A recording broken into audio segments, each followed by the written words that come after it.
ও বাবা, এদিকে শোনো তো। আজকে তোর এসএসসি রেজাল্ট বেরিয়েছে তাই না? বেরিয়েছে? আমি তো ভেবেছিলাম বেরোবেই না। তোর রেজাল্ট দেখতে আমি কম্পিউটার সেন্টারে গিয়েছিলাম। যে ছেলেটা দেখছিল সে তো তোর রোল নাম্বারই খুঁজে পেল না।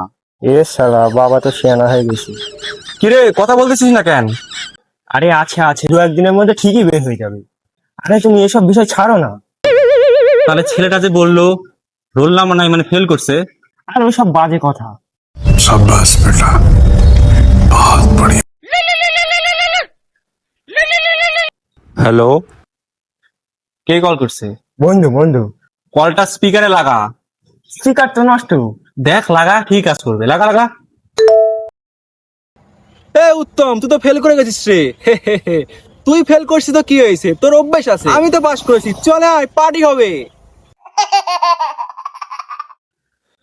উত্তম কুমারের হাসি দেখলে মেয়েরা নাকি গলে পড়ে, আর তোর হেসে দেখে আমাকে কেরাতে ইচ্ছে করতেছে। ওরে বাবারি। শালা তুই বাড়িতে আসবি না? তুই খালি বাড়িতে আয়, তোর আজকে কি জি করবো। খালি তুই বাড়িতে আয় শালা। ফেল করা শালা ইয়া মারাচ্ছু শালা। খালি তুই বাড়িতে আয়, তোর খবর যেছে না করি রে।